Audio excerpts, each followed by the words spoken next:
Hello दोस्तों, कैसे हो आप लोग। आज एसएससी एचएसएल का डिस्क्रिप्टिव पेपर हो गया और उसी के रिगार्डिंग बात करेंगे। आगे क्या करना चाहिए, क्या नहीं करना चाहिए। अनएक्सपेक्टेड था, यूपीएससी का लेवल था क्या नहीं, पूरी डिटेल में बात करेंगे। वर्ड लिमिट अगर आपने कम लिखा है, ज़्यादा लिखा है, उस सब के बारे में पूरी इन्फॉर्मेशन दूंगा। यूएफएम वगैरह के बारे में पूरी इन्फॉर्मेशन दूंगा।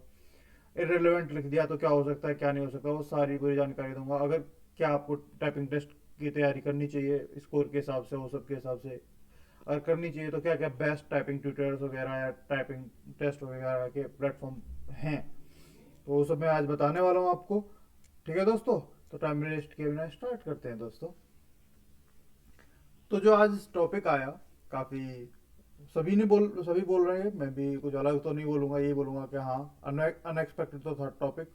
क्योंकि सीजीएल 2019 का भी देखें, इन्वायरमेंट इम्पैक्ट असेसमेंट, और अभी इसका देखें, सीधा सीधा पूछा गया। देखिए, freedom of expression in India, constitutional provisions and public debate.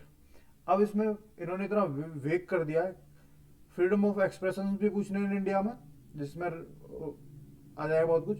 Constitutional provisions भी पूछे और पब्लिक डिबेट भी पूछा है। अब बच्चे इसमें गवर्नमेंट की बुराई भी लिख के आ सकते हैं, गवर्नमेंट की तारीफ भी लिख के आ सकते हैं, पॉलिटी में जा सकते हैं, उन्हें कॉन्स्टिट्यूशन सारे याद होने चाहिए, और बहुत कुछ था।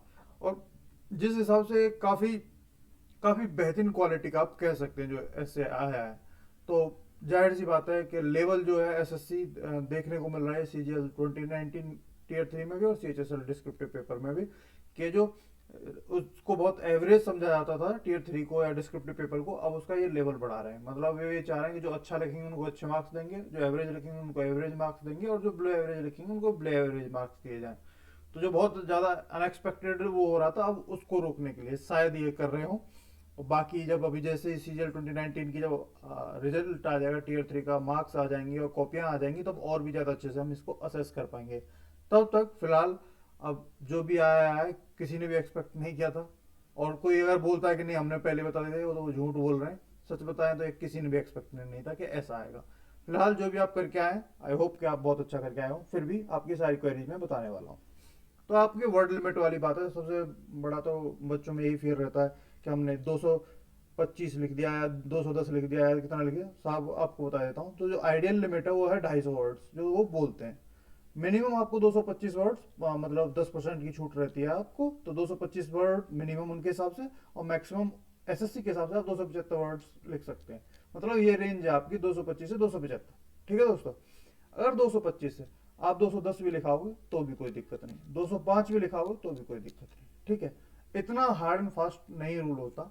275 की जगह आपने 290 लिख दिए, कोई दिक्कत नहीं। 300 भी लिख दिए, कोई दिक्कत नहीं। यहाँ तक तो कोई दिक्कत नहीं होगी। अब ये है कि नहीं जी, मैंने 275 से ऊपर लिए, मेरे कितने नंबर काट दिए जाएंगे। इस चीज़ के नंबर नहीं काटते हो, अगर थोड़ा बहुत ज़्यादा लग गया हो, प्रोवाइडेड आप ठीक लिख के आए हो। एक्सेस लिखने के नंबर नहीं काटे जाते कि नहीं मैंने 10 वर्ड ज़्यादा लिख दिए, 20 वर्ड ज़्यादा तो नंबर कटेंगे मेरे वर्ड्स के हिसाब से नंबर, ऐसे नहीं कॉपी चेक होती। एक भी कॉपी आप उठा के देख लीजिए, किसी में भी अगर एक्सेस में लिखा है किसी ने, तो उसके एक्सेस होने की वजह से किसी ने वहाँ पर माइनस किए हो मार्क्स, किसी का भी नहीं मिलेगा आपको, कहीं सुनने को नहीं मिल सकता ये। तो ये अफवाहों में ना आए और डरे बिल्कुल भी नहीं। आपका 300 पे भी चेक होंगे और प्रूफ के साथ आपको कॉपियां मिल जाएंगी, बहुत पड़ी हैं कॉपियां। 300 से ज़्यादा वर्ड लिख के आए फिर भी बहुत अच्छे मार्क्स भी मिले, तो बिल्कुल भी मत डरो आप। कॉपी आपकी बिल्कुल चेक होगी। और वर्ड लिमिट एक्सीड करने पे आपको यूएफएम नहीं देते, यूएफएम देते हैं जब लेटर में जो उन्होंने एड्रेस दिया है, और जो इस बार तो पूरा A to Z उन्होंने खुद एड्रेस दे दिया, तो आपको अपनी ओर से कुछ भी एक्स्ट्रा उसमें करने की जरूरत थी भी नहीं। वो गली, हाउस नंबर, वो सब कुछ दे दिए थे, पिन कोड तक दे दिए थे। तो इस बार यूएफएम का ऑलमोस्ट नेग्लिजिबल चांस है। फिर भी अगर आपका कोई भी थोड़ा बहुत भी डाउट हो, कमेंट करके पूछ लेना, मैं बता दूंगा यूएफएम होगा कि नहीं होगा। वैसे होने वाला चांस बहुत ना के बराबर है। ठीक है दोस्तों, तो वर्ड लिमिट की आपको आई होप डाउट क्लियर हो गया होगा। ठीक है, अगर आप ये कहोगे नहीं जी मैंने तो 250 की थी और मैंने 350 से ज्यादा, वो 350 से ज्यादा तो लिख भी नहीं सकते। 305, 7, 10 तक ही लिख सकते हो, इतने बॉक्सेस ही होते हैं उसमें। ठीक है, तो कोई नहीं, टेंशन मतलब। अब आते हैं जी टाइपिंग टेस्ट की, या टीयर 3 भी कह सकते हो आप इसको।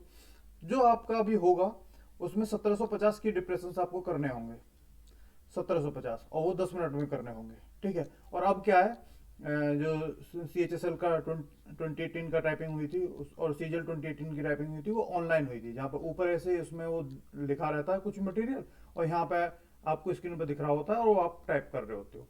ऑनलाइन टाइपिंग हो गई है और काफ़ी ईजी हो गई है पहले के मुकाबले।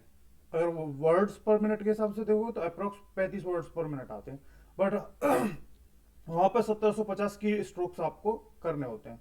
और जैसा इस बार हो गया, अब तो 10 मिनट छोड़ो, 8-7 मिनट में हर कोई ऑलमोस्ट कर देता है, इतना ईजी हो गया, तो कुछ भी डरने वाला इसमें अब बचा नहीं है। ठीक है दोस्तों, 1750 की का अगर ये है, अब लोगों का ये रहता है कि कितना 5% का इसमें वो रहता है, उस हिसाब से आप देख लीजिएगा। और बाकी स्पेसिफिकली आपको पूरी डिटेल बारीकी के साथ टाइपिंग के ऊपर में एक और लेके आ जाऊंगा, जिसमें पूरी टाइपिंग की A to Z बारीकी से आपको बता दी जाएगी। ठीक है दोस्तों, चलो आगे बढ़ते हैं। अब ये है, क्या मैं मुझे स्टार्ट कर देनी चाहिए टाइपिंग?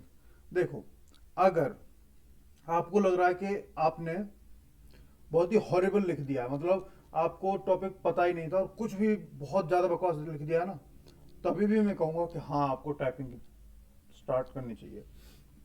इसमें दो केस हैं। पहला केस, आपका T1 के स्कोर जस्ट बाउंड्री लाइन पे है और फिर भी आपने हॉरिबल लिख दिया, मैं तभी भी कहूँगा आप टाइपिंग स्टार्ट करो, प्रैक्टिस। क्योंकि जब तक मार्क्स नहीं आ जाते, जब तक अपने आप को बिल्कुल भी हारा महसूस मत करो, नेवर गिव अप। तुम्हें पता नहीं कितने मार्क्स दे दें वो, तुम्हारे हिसाब से हो सकता है कि तुम्हें ये लगे कि नहीं मेरा तो खराब हो गया, ये हो गया, टीचर के हिसाब से वो ना हो खराब, ठीक है, और तुम्हें अच्छे मार्क्स मिल जाए। अगर जैसे 159 कट ऑफ गई, 159 पॉइंट समथिंग, अगर आपके 160 भी है ना, अगर आपको मतलब बहुत ही हॉरिबल गया है, तभी भी मैं ये कहूंगा कि जरूर आप करो, हर एस्पिरेंट को। क्योंकि देखो, जॉब्स का बहुत क्राइसिस हो रखा है हमारे देश में, तो किसी को एक भी अपॉर्चुनिटी कहीं कुछ दिख रही है तो वो नहीं छोड़नी चाहिए। प्रैक्टिस करो टाइपिंग की, अभी से करो। ठीक है दोस्तों, बिल्कुल भी मत घबराओ और वो करो। और जिनका बेटर है तो उनका तो है ही, और जिनका टॉपर्स में है उनका भी है। अगर दूसरा केस लेंगे तो आपका प्रीलिम्स में बहुत अच्छा स्कोर है और फिर भी हॉरिबल हो गया, अच्छा हो गया, कैसा भी हो गया, आप सबको करना चाहिए बिना सोचे समझे। अब आते हैं दूसरी नेक्स्ट स्टेज पे, टाइपिंग ट्यूटर्स।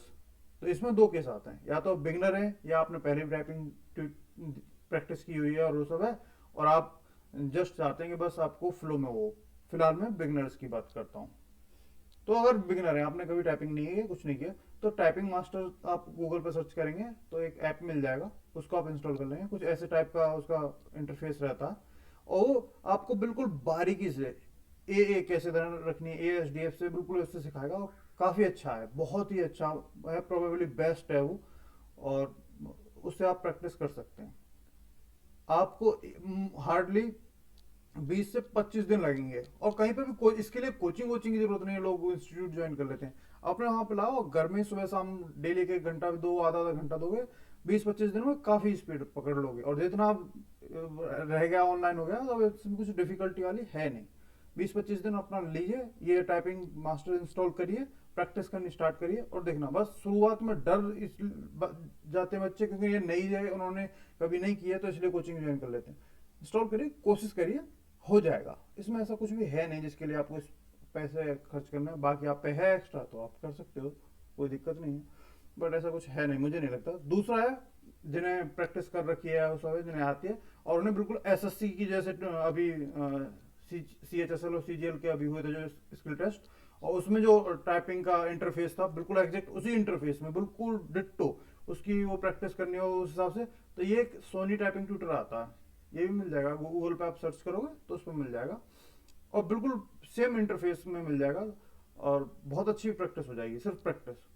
अगर आपको बिल्कुल बिगिनर हो तो पहले ये कर लेना, अच्छे से सीख लेना, थोड़े से जब आपके हाथ अच्छे से हो जाए, 1 महीना लग जाए और अच्छे से आपकी प्रैक्टिस हो जाए, तब आप फिर ये कर इस पे आना।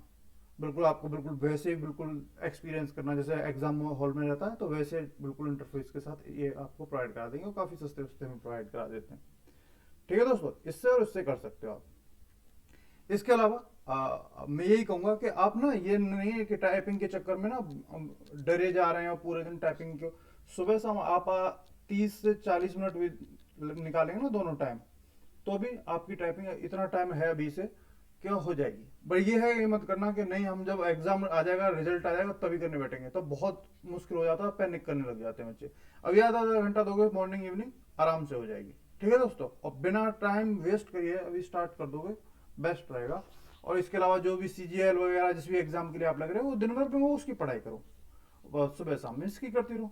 इसके अलावा मैं इतना बता दूं, अगर आपको डेली करंट अफेयर्स के MCQs की फॉर्म में चाहिए, डेली करंट अफेयर्स में टेलीग्राम पे डालता हूँ, उसका लिंक जो है डिस्क्रिप्शन में दे रखा है, उससे जाके ज्वाइन कर सकते हैं। डेली सुबह सुबह MCQs की उसमें आते हैं और प्रैक्टिस कर सकते हो आप बहुत अच्छे से। बाकी 10 दिन की वेब वो सीरीज लेके वीडियो सीरीज में हाजिर होता ही रहूँगा चैनल पे। इसके अलावा अब इवनिंग में मैं इंग्लिश वोकैब एंटोसाइनो इन सब की सीरीज भी स्टार्ट करूँगा, जिसमें इवनिंग में आप चैनल पे ही, टेलीग्राम चैनल पे आपको क्वेश्चंस मिल जाया करेंगे पूरी टेस्ट सीरीज टाइप में।